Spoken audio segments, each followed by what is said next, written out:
All right, welcome. I guess it's time to get started. What's the old adage? Being at least 6:30, we will call this meeting to order. No, I want to thank everybody for coming in person tonight, as well as those of you who are online.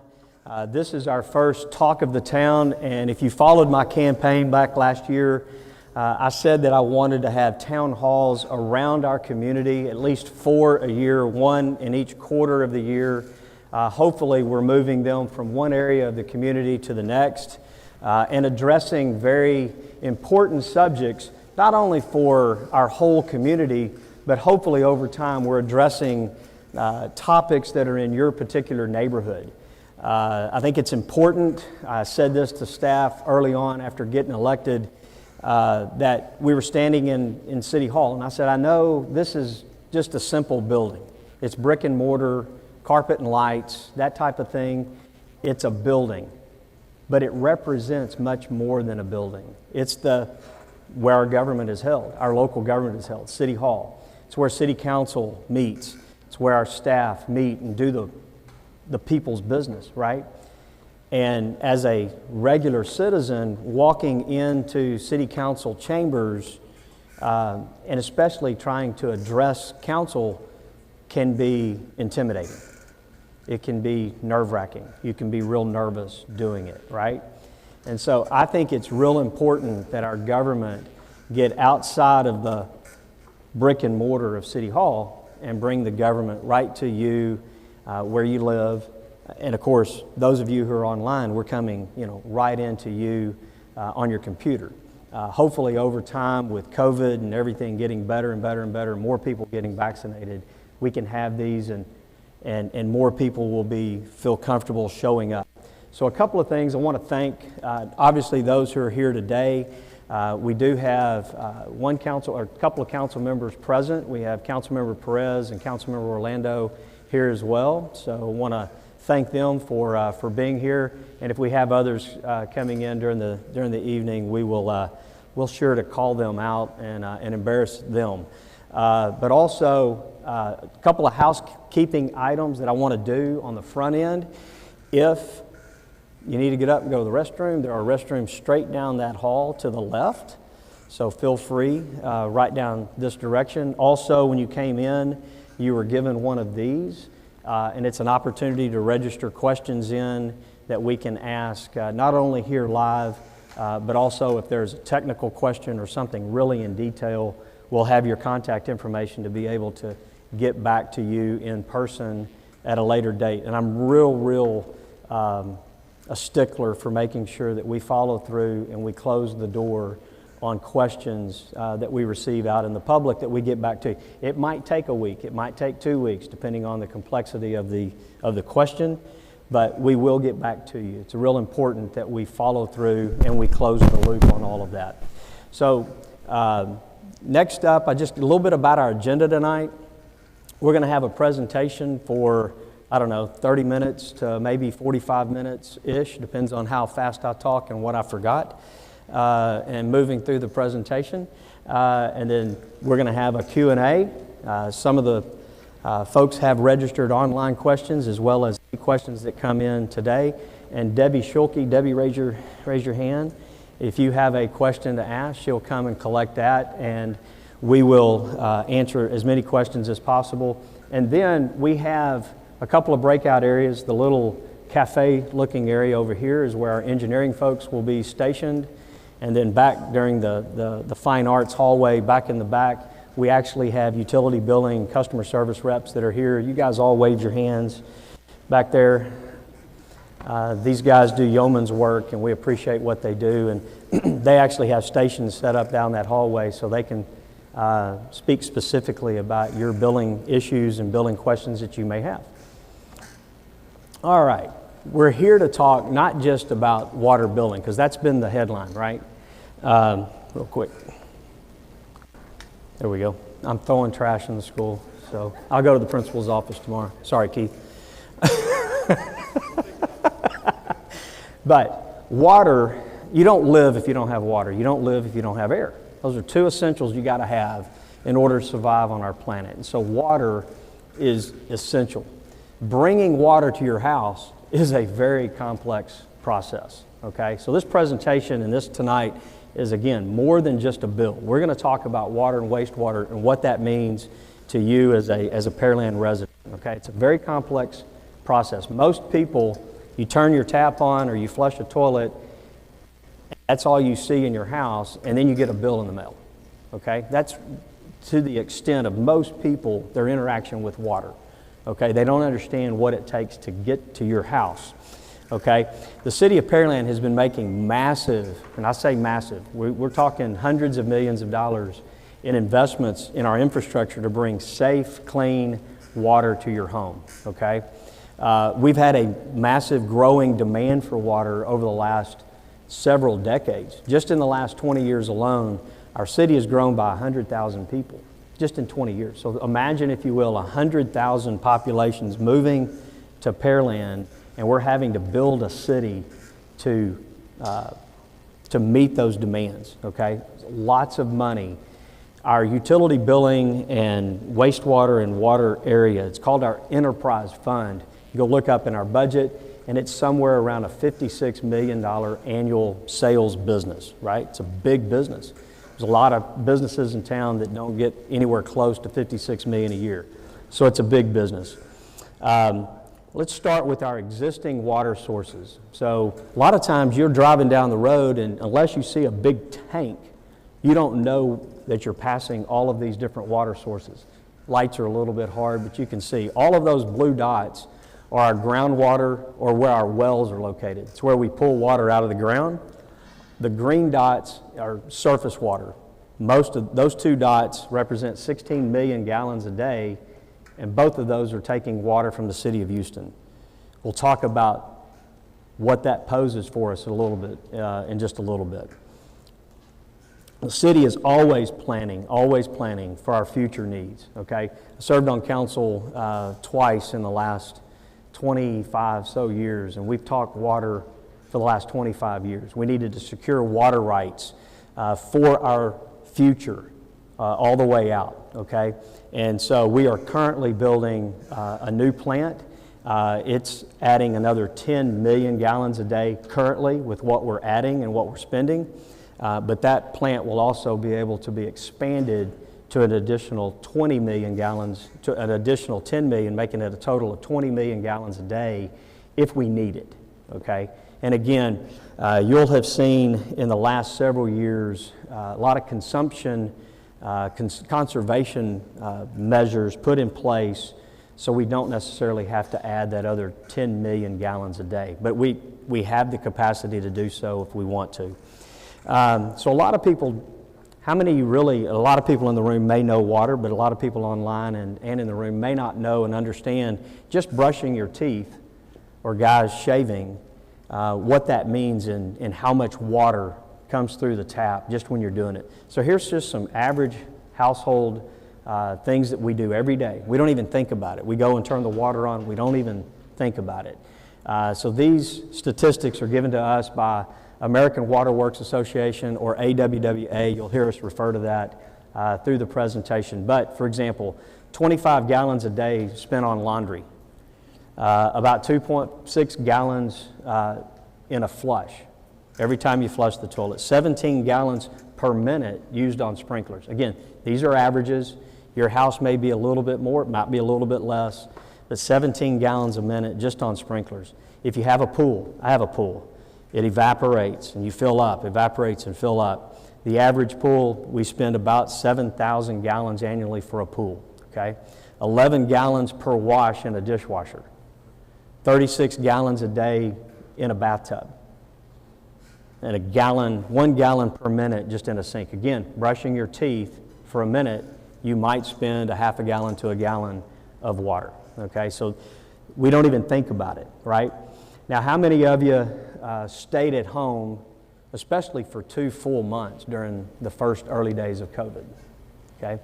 This is something that I hit on during our campaign last year, and it just dawned on me.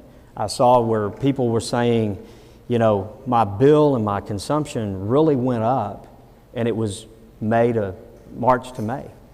And it just made me think, wait a minute, we were all home. If you were going to work every day, all of a sudden you were home. If you were, remember our kids went to school or came home and went to spring break and then never went back to school, right? And so they all stayed at home. So all of that water consumption that you do at your office or going out to eat or kids do at school were now happening in your home, okay?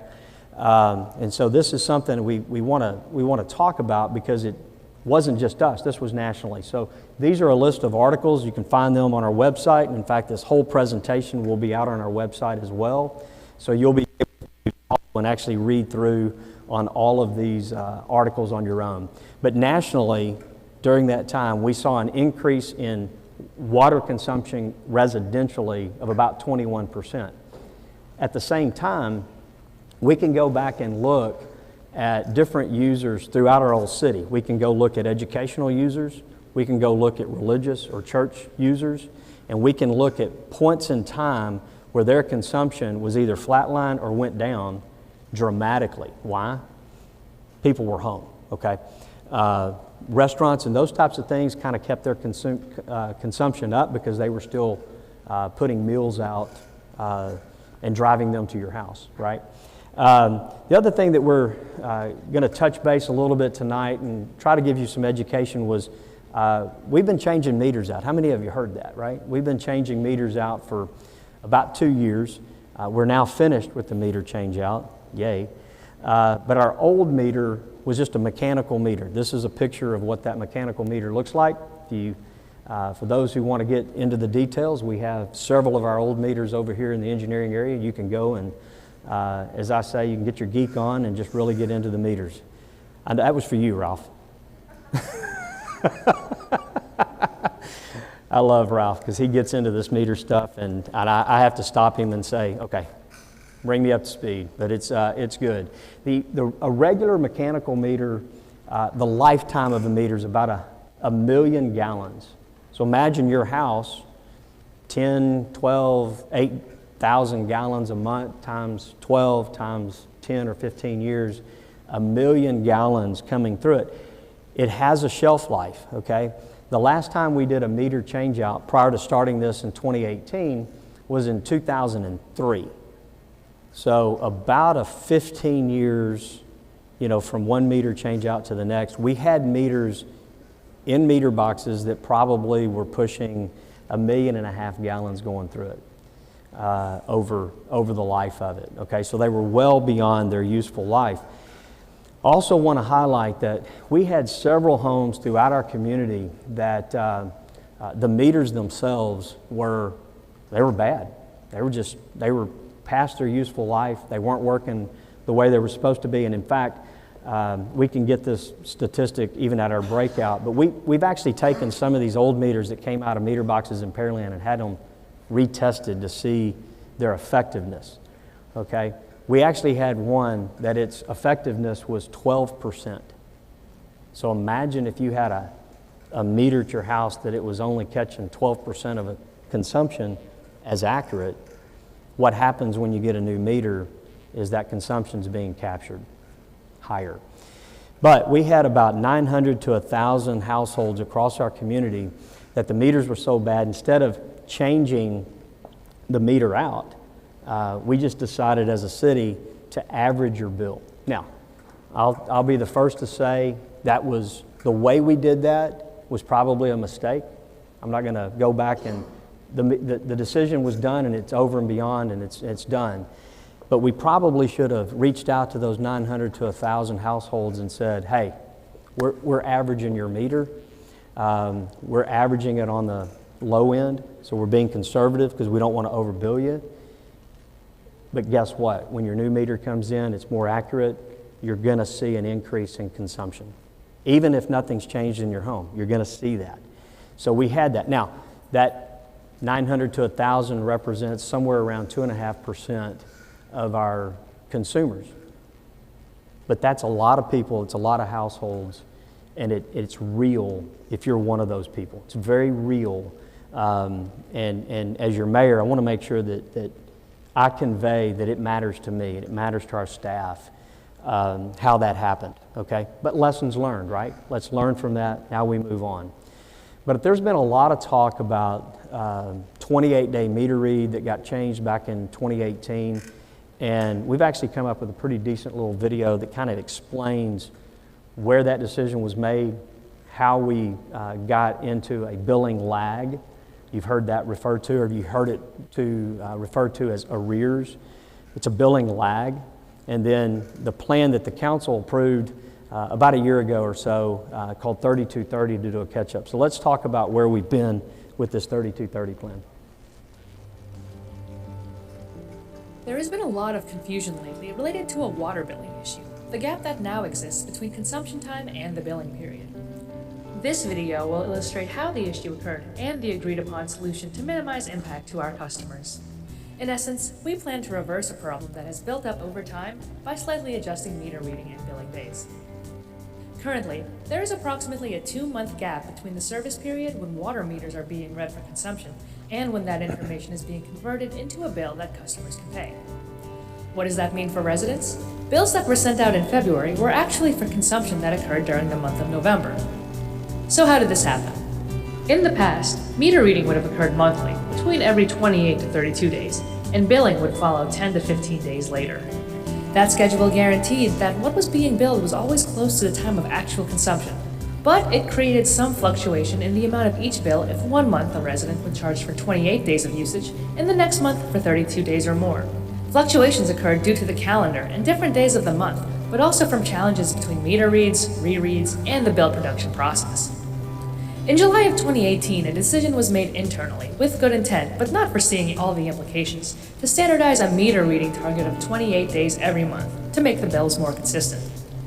If billing followed this cycle, it would have created 13 bills in 1 year, because there are more than 28 days in the month. While meter reading changed, billing remained on a monthly cycle to limit customers to 12 per year, which has and always will be the case. The problem that this created was a gradually growing gap between meter reads happening every 28 days and billing happening every once per month. Between July 2018 and February 2019, that growing discrepancy created the time lag of roughly 2 months between when meters are read and when that consumption is billed. So what do we do now? Several options have been developed and evaluated, with consensus on the option that has the least impact on residents. Option B, known as the 3230 plan. This plan would reverse the current trend by slowing the meter reading cycle from an average of 28 to an average of 32 days, and speeding up the billing cycle from monthly to every 30 days. The result will be that gradually, over time, meter reading and billing would move closer together from both sides, and residents should not experience any increase in the number of bills and will never be billed for more water than was consumed. For more information, visit pearlandtx.gov/water billing. So that gives a pretty simplistic view of the 28-day meter read and what it caused, and then what the council did as far as catching up, okay? But it also raised issues throughout our utility billing system, and it created the need for a mandate to our utility billing staff. That division must continually and be proactively seeking out ways to improve processes and provide exceptional service. And the status quo just simply was no longer acceptable. At the same time, and we'll talk about our ad hoc advisory committee that was put together right at the beginning of this year, 2021, has stated that every customer-client interaction in the utility billing area is an opportunity for problem solving and systemic improvement, as well as for rebuilding relationships with users. One of the things that happened with not the 3230, but the 28-day meter read and then the subsequent lag is it caused trust to be eroded between the users and their utility company, okay? And as mayor, this is one of the forefront issues that I ran on, and it's an issue that I take very, very seriously, and it's something that I'm devoted to making sure that we build trust back into the system. And I know our council members are right there with us. We talk about utility billing often, and everybody wants to restore that trust. Our staff wants to restore that trust. Our utility billing, as well as our meter reading services, everyone wants to restore that trust. And our commitment to you is to do that. And I would sit here and say, trust me, But we have to earn that, okay? I have to earn it with you, and I have to listen to you, and we have to earn that trust by doing the right thing, okay? Time in and time again and time again. So where are we in this process? So this was not something that just happened yesterday. So we've now been full circle with our utility billing. We've had a lot of people in turnover in that department over time, but where are we in our progress in utility billing? We have two main areas of focus here. Number one is our future proof, looking into the future. Okay, 3230 was looking out and how do we get to the end of 3230? Future issues. Remember the storm back in February, right? The lights went out and didn't come on for 3 days for some people, right? Caused pipes to burst. Here's an example of looking to the future and delivering exceptional customer service in the midst of a storm. Our utility billing experts, you're now receiving bills, about now, for what happened in February. So mandate by council, utility billing actually brought this plan to us. It was their plan, and that was to look at every bill across the system. And if your consumption this year was higher than last year, we're going to bill you for last year's consumption.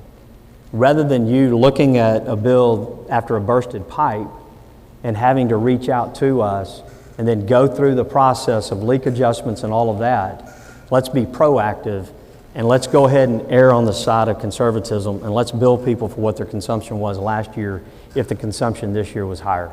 Let's just cut to the chase and send that bill out that way as opposed to going through the dance in months later. Again, building trust and being proactive. At the same time, this exceptional customer service and being proactive, we've seen a decline in shutoffs because they're reaching out to customers before there's a problem of shutoff. We contact people about 7 times in that process. We've seen a major decline in that. And then in the middle of all of it, you'll see the UB Ad Hoc Advisory Committee. They are in the middle of all of this. That is you and your fellow citizens in the forefront speaking and advising and walking alongside not just utility billing, but also engineering, public works, and our finance department, as well as our upper staff, okay? We've also seen some dashboards created, and you can find all of these on our website. So one of the things that we want to be is transparent and show you what's happening in the enterprise. You can see through some of these dashboards, the 3230 plan progress. You can see where we are from month to month and seeing that number shrink. You can also see an average daily consumption comparison this year to last year. Where are we? Where's your zone? We have 4 billing zones, 11, 12, 13, and 14, laid out across our community. You can go in and look at your zone and see where the average daily consumption is coming. We have a delinquency report. The good thing is that delinquency report is showing less and less delinquencies over time. So we're getting better and better at that. And then the last thing is escalated inquiries. If you send me an email about your account, it's going to get escalated, right? If it comes through utility billing and you want to escalate that up to somewhere in management, it gets escalated. And we're tracking that, okay? Our goal is to have zero escalated accounts, because that means everything is working as smooth as we can, right? There's been a lot of talk about high consumption bills or high consumption accounts that just happen. Just talking with one of the members of our ad hoc committee as well. Sometimes these just happen, right? As mayor, coming in back in November, I didn't know if I was walking into something that there was 30,000 bills that were high or if it was 2. Didn't know, right? So I just knew that there was a lot of noise around it and knew that there was an issue. My own consumption back in 19 had a $560 water bill, okay? 2 leaky toilets and fixed later, and it was all done.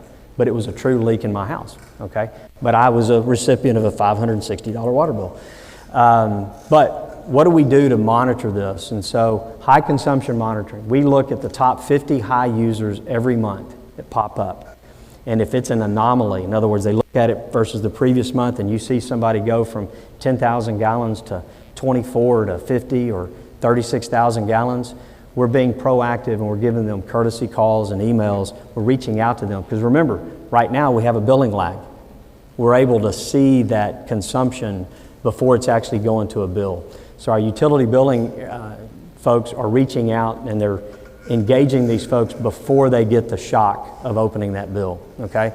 We're offering meter profiles and analysis, and we're working with them to try to understand what's happening. Hopefully, as we move into the future where we're going with our billing and our whole system, instead of waiting for a meter and being 2 months behind and looking at it, you can actually get it on a daily basis. But we'll talk about that in just a minute. There's been a lot of talk about late fees and delinquency process, and clearly with the 28-day meter read and then going into COVID and then going into a winter storm, we've kind of had some starts and stops along the way with late fees. So you'll see in this slide that the city actually suspended late fees as we found out about the arrearage, the problem that arose back in January of 2020. We continued that through COVID because of people financially needing the help, so we made sure that we suspended it. Council approved to resume going after late fees and delinquency process to start in about November of 2020. They voted on that in August of 2020, and you started seeing our utility billing folks be proactive in October, start calling people and doing it, and you started seeing across the different areas of our community, large numbers of delinquencies. And we've seen over time steady decline in delinquencies. We've seen a steady decline in shutoffs. And again, we want to make sure we bring that down to zero. Perfect world would be zero. We don't live in a perfect world. We'll continue to work with people, but we want to bring that number way down. And then we had the winter storm event, and because of that, we went ahead and reinstituted or re-upped late fees and our delinquency process, suspending it for a little bit as we get people through the damage and putting their homes back together. But as mayor, I heard a lot about high bills and those types of things, and I wanted to know, is this something really large, or is it manageable? Where is it? And so I asked staff to look at a point in time. What I'm about to show you here is not meant for every single day or every single month, okay? But I wanted to look at a point in time. So I chose October, November, and December of 2020. So I wanted to know if anyone from, and this is past kind of the water months and all of that where you're watering your grass. And so I wanted to see how many accounts had 100% increase in their bill, either over 1 month or over 2 months. So the base was in October, what happened in November, and then what happened in December. Because I wanted to see, is this system-wide, or is this one-offs that we can manage or we have to deal with, okay? So this is a moment in time, and it resulted in about 340 customers saw this happen in that point in time, right? This isn't meant to be forever or even today, but this was this one point in time. But what it showed me was 99.1% of our customers were within some normalcy of their account, okay? But those 341, again, it's just like the 900 to 1,000 that were averaged bills. It's important to them, it's important to me, it's important to our staff and our utility billing experts that we figure out what's going on with those accounts. Some cases, we might reach out and they fill the pool. We don't know, but we reach out and they find out and they fill the pool. Well, that would explain why they had a big increase, in that particular month. Others we're working through to find out if there's a common denominator. It might be that it's one of those people who was averaged and they got popped because they're no longer averaging. So we're working through that and trying to find what the common denominators are. But our utility billing goal is to continue to rebuild the trust with our customers through transparency tools in preparation for the AMI system, which I'm about to talk about, and our customer portal. AMI, Advanced Metering Infrastructure. This is the future of where water billing is going. So let me just real quick, how many of you have an electric bill? Everybody has an electric bill, right? Everybody is already on some form of AMI because all your electric utility companies use an AMI type system, okay? This advanced metering infrastructure. This eliminates our drive-by, our guys driving by and collecting the data. There'll be a signal. So this is over here, you'll see towers up in our community. A signal is sent from your meter on a daily basis through this back into where we collect that data. What's the status of where we are in this process? All of our meters have been changed out. We have towers basically have been constructed, and we're working through a pilot program with several customers throughout the greater Pearland area so we can work bugs out of that system, okay? And I will tell you, given our recent past in our water billing area, this is another change that's coming to our water billing area, quite frankly, scares me, right? But I think once we get on it and we work through the tools, it's going to be great. This will also allow you as a customer to be in a position to see any problems that you have at your house much, much quicker. Okay, we'll have a customer portal of some sort, hopefully some type of app that you can use. We have these now with electric bills and gas bills where you can set the parameters. If you have over 200 gallons a day, 300 gallons a day, whatever the number is, you can set where it will alert you that you've got a problem. So if you have a leak, you'll know it. Okay, if something's going awry, you'll know it, and you can know it in real time as opposed to even under normal circumstances of getting a bill and that bill is 10 days past the meter read, okay? These meters are ultrasonic meters. They're similar to the meters used for electricity. Each meter goes through thorough testing at the factory for low, intermediate, and high volume flow. You'll see over here, this is a meter just like is in your box. We have several back here for you to take a look at. There's a barcode on here, and it will show the testing of that meter at the factory. Now, that's not perfect. Meters aren't perfect. None of us are perfect. So there's still issues that will happen with our meters, right? If they come out and we're finding a problem with your particular account, we can pull that meter and we can go and have it tested. We want to see if these same numbers are still there. If it tests within, I think it's 1.5% plus higher or lower than 100%, then by AWWA standards, American Water Works Association, your meter is accurate, okay? If it's outside of that, then we're going to be changing that meter out, okay? But I will say this, we've talked about the ad hoc group. We have some folks on that group that are doing a deep dive into our meters. They're trying to look and see if there's some other issues with the meters, and I want to give them the latitude to go and do what they need to do to satisfy either our meters are good or they're not, or there's some anomaly happening that we need to know about. And if we can find that out, then we can get with the manufacturer and we can then work on a process. As I said earlier, we're spending a lot of money in our water and wastewater area, okay? And right now we've got a plant that's under construction, as I mentioned earlier. This water surface treatment plant has been in the making, has been in the planning for many, many years, in fact, decades. We purchased the site, in fact, probably in about '09, but we even looked at the modeling and how many gallons a day we would need back in the mid-'90s, okay? So this plant is going up to deal with the future build out of our city and how many residents we'll have. It's built in our southwest area of town. You're not going to be able to read all that. It just shows you how complex bringing water up and out and treating it and then getting it to your home really is. But here's the price tag for this. It's a $168 million plant, okay?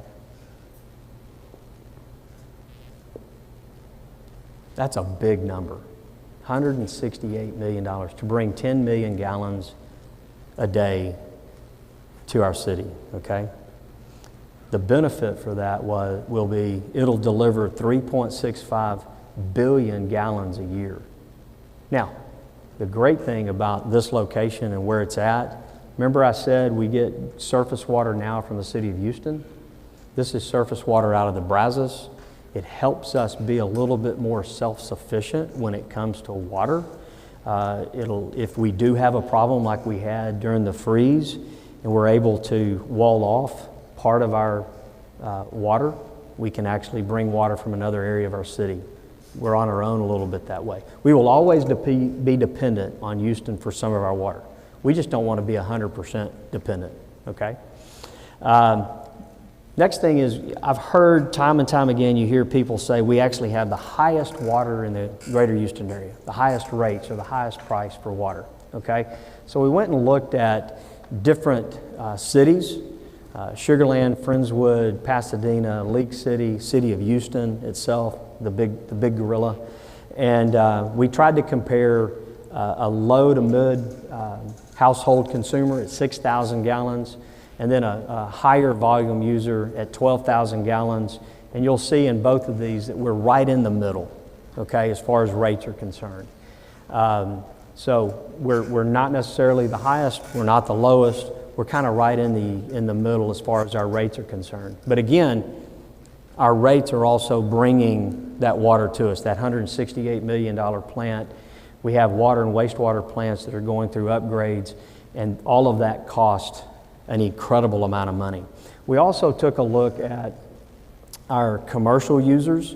So we looked at just like a small office type user, and that again was right in the middle in the area. But then we looked at our 2-meter commercial users, and that's the highest rate in the area, okay? But why is it the highest rate in the area? Because the council several years ago decided to do tiered rates for commercial users. So the more you use, the bigger your meter is, the higher rate that you're going to pay, because it costs more money to deliver that water to you. It's not the same cost as it is as a household user, okay? A lot of these other cities don't do the tiered rates. So we'll see over time if we stay the highest, but right now, full transparency, we have the highest rates in the Houston area for a 2-inch water user, okay? I said a lot about our Citizens Advisory Group a few minutes ago, and I'm going to welcome Steve Sabo towards the front. But in January, we set aside our ad hoc group because I wanted to make sure that our citizens are in the forefront of what's happening in water, wastewater, and specifically our billing area, right? And want to make sure that they are tuned into what we're doing.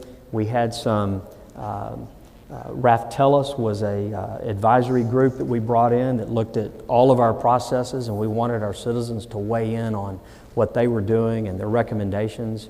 And I want Steve to talk a little bit about their work and where they are with the advisory group. Thanks, Steve. Thank you, Kevin. I appreciate it. Everybody hear me okay? Well, we're on. We doing this with or without?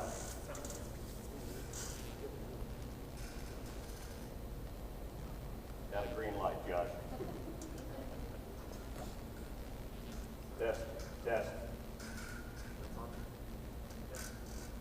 Says on. Test. There you better. go. There you go. All right. Good evening, everybody. I know that between Kevin and I, we stand between you and Taco Tuesday. I will do my best to accelerate. I appreciate the opportunity to say a few words. Some of you know, some of you don't. I was a council member here in Pearland in the first decade of this century. And the reason that I get interested in becoming a council member was because I got aggravated by a road project that was going by my house. So at the time, I got to know some fine people in the room, Kevin, Trent, a few others. The important thing being for me is that they formed a Citizens Communication Committee at the time to talk about transportation and our thoroughfare plan, and gave us as a citizens group an opportunity to have a few things to say. And I would like to think that there was some listening going on too. And so certainly when Kevin asked me to, what my opinion was on this water billing thing, but also if I would be interested in joining a committee of citizens, committee of 8, to facilitate the work of that group. The idea was that I brought along a little bit of hope and credibility that to that group of people we might actually have a bit of a voice. So I want to say that my experience with the group, which has really been since January or so, has been in the time of COVID, and so many of us have not even met in person. A lot of the work that we've done has been on Zoom calls or WebEx calls or whatever that is, and that includes our interaction with city staff, who we're communicating with now pretty much on a weekly basis, in some cases twice a week. So it's been a really strong dedication by city staff, especially Nancy Massey and her team, but certainly by every member of the committee. And we've got a group of what I'd consider fair-minded, impassioned, educated, smart, interested, and friendly people that have been working through an issue that has caused some strife and consternation in our community. And so over the course of the last 3 months or so, we've basically taken this report that was issued by the utility consultant called Raftellus. We've looked at comments in turn that city staff prepared and wrote back to city council, and we've evaluated the various positions and recommendations that those groups made. And we've had an opportunity to review in a lot of detail.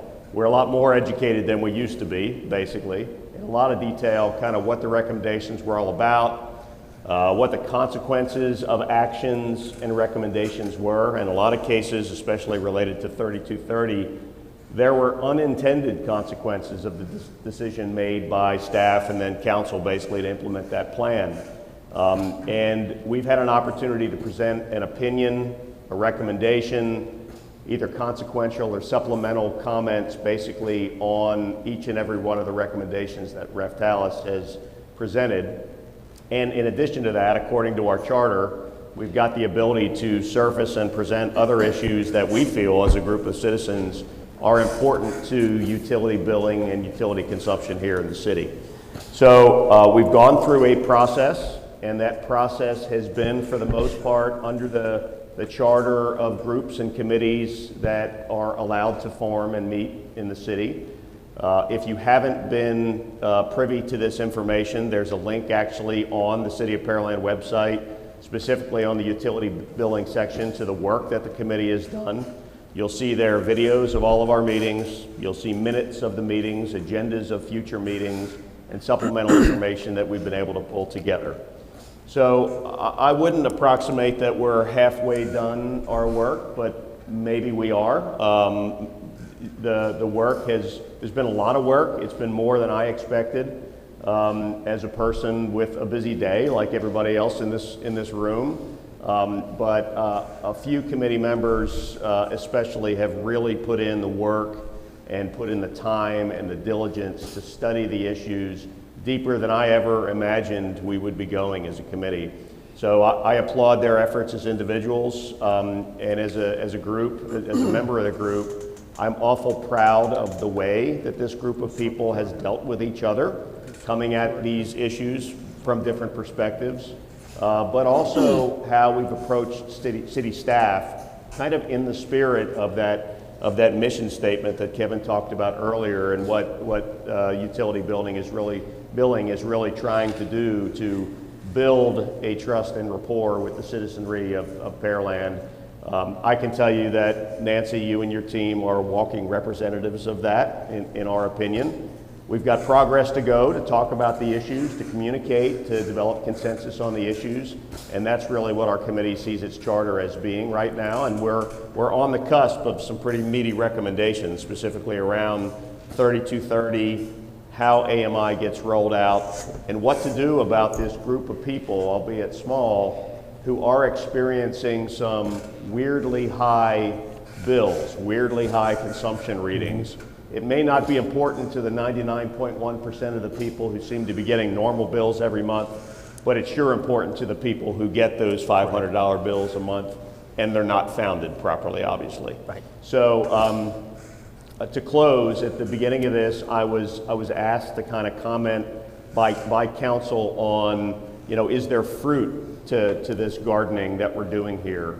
And I feel as though there is. I feel like this committee is going to be fairly able to produce recommendations that have the opportunity to, quote, carry water as we go down the road, and that as our rapport grows with the city staff and as our influence grows with our community leaders, like Kevin, like Clay, like our council members, that we'll have the opportunity to at least clear the fog in these issues and to take a step forward to rebuilding trust between the city and the community in general. So I hope that helps, Kevin. I appreciate it. That's very good. And I'll be hanging around a little bit. I only live about 6 minutes away, so I'll be hanging around after if anybody has comments. And I think we've got 6 of our committee members here. Yeah, I was going to say, if you're on the committee, raise your hand. 1, Yep. 2, 3, 4. Yeah, I think it's There we go. 6 of us here. So we'll all be available to answer questions if they should arise. All right. Thank you, Steve. And I want to say a word of thanks to each one of the members. And I think each one of you probably would agree, when you agreed to do this, what you're doing now is probably way more than you thought you were getting into, okay? And I recognize that. These things kind of take a life of their own a little bit, but each one of you have been dedicated to it. I think the attendance has been tremendous throughout the process. Obviously, there's been a few times where someone has to miss here and there, but the committee has really been in lockstep in meeting. There's been great dialogue, and I will tell you, because I'm the liaison between them and council, and I'm on just about every one of those meetings. Sometimes I have to cut out because I do have other mayoral duties that just pop up, but I will tell you, they have spirited debates. They challenge each other. It's all done in the spirit of professionalism. But I'll also say this, time and time and time again, their own private charter within their group is keeping you, the ratepayers and the customers, in the forefront. That is their charter. That is what they are designed to do. That is what they are attempting to do. So the recommendations, they are speaking for you. If you have a utility bill from the city of Pearland, they're speaking on your behalf. And so I want to thank them for the work that they've done, and they're not done. I think we've given them until about August on their time frame. If they need to go a little bit longer than that, council can re-up their time, but it's real important to make sure that, for me, if we're going to rebuild trust, if we don't have the citizens at the table, we'll never get there. So it was important to me to have the citizens at the table, to bounce these ideas off, to look at these recommendations and how do we advance forward and in order to rebuild trust. At the same time, we have some really good experts, I'm going to call them experts, in what they do on this committee. It's a dynamic group. They know what they're doing. They're well versed in meters, in process, and all of this. So they know what they're talking about. And so I'm appreciative for what they do. Next, we're going to move actually into Q&A, our question and answers. If you registered, we do have a list of questions. I think Josh is going to give those questions to me. He's going to put me on the hot spot. And if I don't know something, I'm just going to kick it back to Josh to answer the questions. That's totally fine. And we did receive quite a couple of questions that are highly technical in nature. But the people that submitted those, we have their contact information. Okay. So we're just going to follow up with them directly. Yeah, if you're getting into all kinds of engineering questions, yeah. I'm going to kick it to Robert to get back to you. There's a couple SCADA questions and things like that. So I won't make you answer those. Okay. But we did get some questions beforehand and actually during the meeting, and I've got a couple right here. So I'll kind of go through these as we in the order that I have them. Not all of them are related to water billing. The first one actually was a request for an update about Massey Ranch and the recent approval. I guess it's Massey Oaks, right? They called Massey Ranch, but I think they're talking about Massey Oaks, that's right? Correct, yep. Yeah, Massey Oaks, for those online as well as here locally or in the room, Massey Oaks is a new development that's coming into Pearland down off of County Road 100 or McKeever Road. It's got a couple different names to it. All the way down 1128, past Bailey, keep on going down to the next east-west thoroughfare or east-west road, and that's where we're talking. The initial part of that development is taking in the old Massey Ranch, which is why they kept the Massey names. That development has gone through several changes of development agreements with City Council, staff, and the developer. They are in the process right now of, along with the city, acquiring a few easements to bring water and sewer down to that part of the city. But that total development area down there is about 1,000 to 1,100 acres. The initial development with Massey Oaks is about 430, 440 acres. And so they're in the process of early stages. Not sure when I think they've actually pulled some permits for some clearing and grubbing. I will say this, that it was on our agenda within the last month, I guess. There's an entrance to the old Massey Ranch that is tree lined.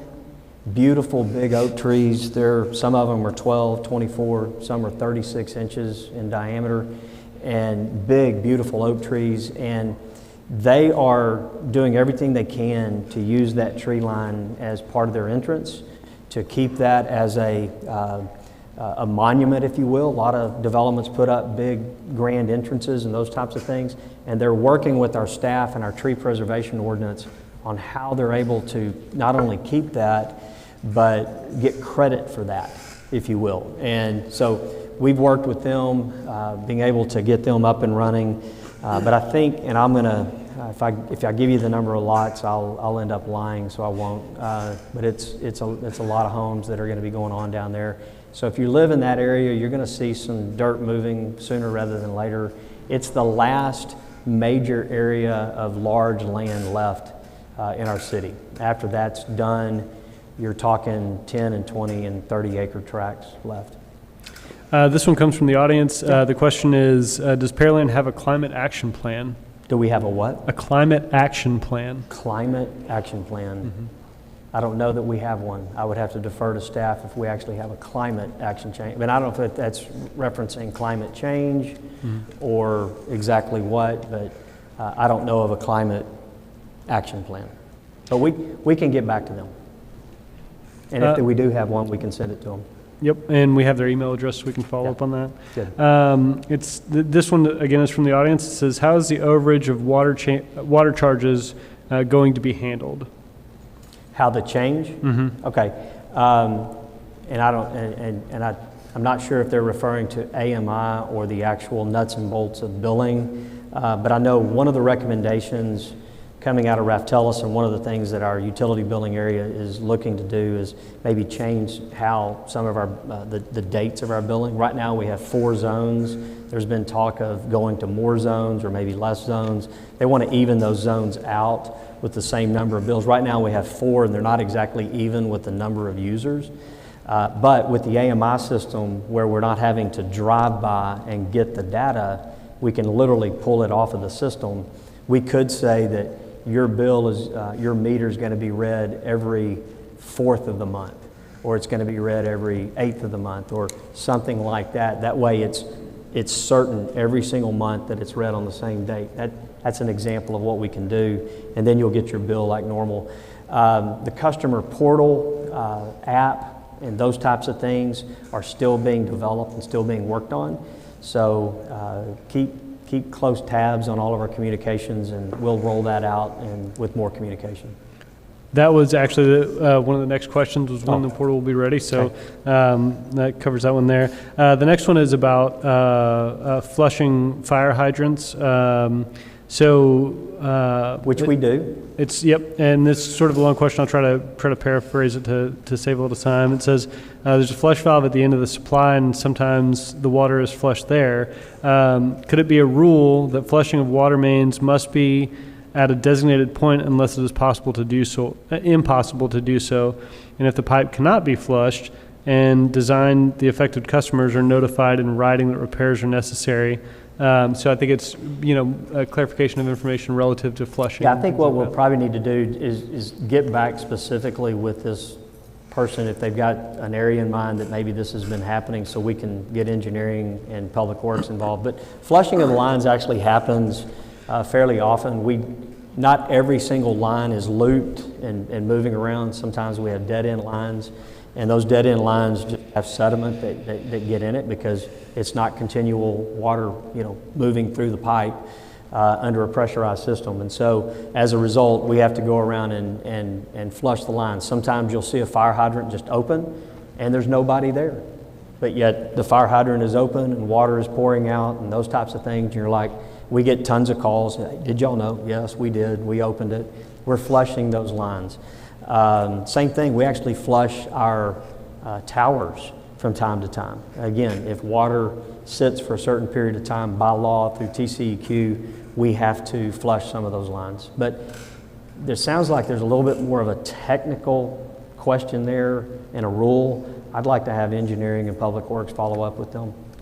The next question is, how are the water plants and infrastructure monitored from a security perspective? How do we make sure that everything's kept safe from that perspective? Yeah, I don't know if we don't have like necessarily alarms, but most of our plants, they're locked or gated.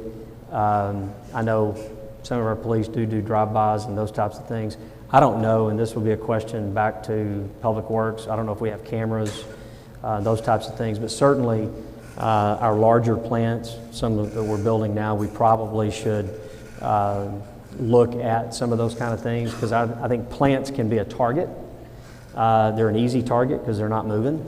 And so certainly, I think we need to look into the security of how we do it. Most of them are well lit. So from that standpoint, you can see. So. Next one is, what are we doing to ensure that citizens have flowing water during natural disasters? The winter storm being the most recent example. Yeah, we'll talk specifically about the winter storm and a little bit about what happened.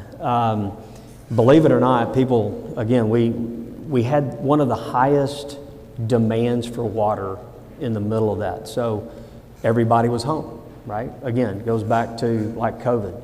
Everybody was in their home because it was 15 degrees outside, and us in South Texas, we're going to die if we go outside 15 degrees. So we stay in, and we're home. We use our house. And so the greater Houston area, all of Texas for that matter, people were home, and we were using water. So our consumption and our demand was equal to what we would see in the summer months during the winter storm. Again, we get a lot of water from the city of Houston, and so their consumption was up. And they were pushing water out as fast as they could bring it in and treat it, and they didn't have time to get it up into their towers. The water towers is what helps create the pressure on the system. So if the water towers aren't full, how do we push it out and create the pressure to get it to your home?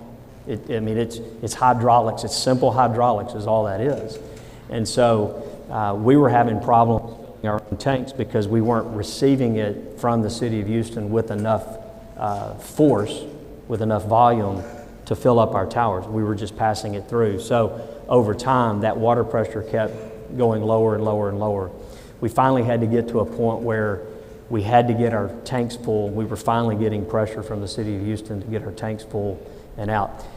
The new water plant, so specifically for a disaster, like any type of disaster, the new plant will help us with our own water supply out of the Brazos, as opposed to being dependent solely on City of Houston and our well water. So we're diversifying our sources of water. That plant will be finished. I see Trent in the back, early 23. Yeah, first quarter of 23. So we've got a couple of storm seasons to go through by the time we get there. And that actually ties in well to our next question. So there's a question about water rates relative to the surface water treatment plant. So the question asked specifically about that mark of 2023. What happens after that? Do rates go down? Do they go up? Do they stay the same? Yeah, I think we've got a rate model that shows various increases in rates over time to help pay for that. I will say, and I haven't seen past 23 where we're headed with that. As new guy on the block, I haven't seen all of those rates yet. But I will say, our financing on that, sign me up for that financing. We're getting it through the Texas Water Development Board. I'm about to get the credits, back. I think we're somewhere around 0.5%. Trent, is that about right? Somewhere about 0.5%. So go to the bank and try to get a 0.5% loan. That's pretty darn good. So it's almost equal to free money on our rates. So that's good. That's going to help keep our rates down. But I know we've got some scheduled increases because of the debt service on that scheduled. In addition, we've got some wastewater treatment plants that are going through expansions and whatnot, and so those are all factored into that rate model. And then last question we actually have, do you have an update on green waste collection? Yeah. Green waste, who knew, right? Every tree in the greater Houston area just about froze. So our waste hauler, waste management has, as you know, you get 1 day a week that you have your green waste to be picked up. Simply put, they can't get to every single house with green waste right now because they don't have the equipment nor the manpower to do it in the 4 days. Okay, so in the city of Pearland, I don't know what they're doing in other cities, but I know this is Houston-wide. They are taking 6 days to do what they normally do in 4. Okay, so they're starting like on a Monday, and they'll work Monday. If they have to go into Tuesday to finish that route, they will. Then they'll start the Tuesday's route, and then they'll start Wednesday. So they're just working through. They're telling us now through email that it might still be, another month before they're fully through all this and picking it up. So what we're asking for is just to be patient. They don't have enough equipment and they don't have enough manpower to do it in the 4 days. They're doing it in 6. They're doing the best they can to keep it picked up. In the midst of all that, they're dealing with COVID, they're dealing with sickness, they're dealing with equipment that might go down. So that's just part of the business, it's part of it. But in this time of the year is normally heavy anyway, because we're out freshening up and trimming our trees and doing all those kind of things, on top of every palm tree dying, every bush dying, everything getting pulled out of the flower beds, having to go to the curb. So that actually concludes our presentation style. We do have an open house. So again, back down this hallway, we have utility billing customer service reps. Back over in here in the cafe area, we have engineering and public works.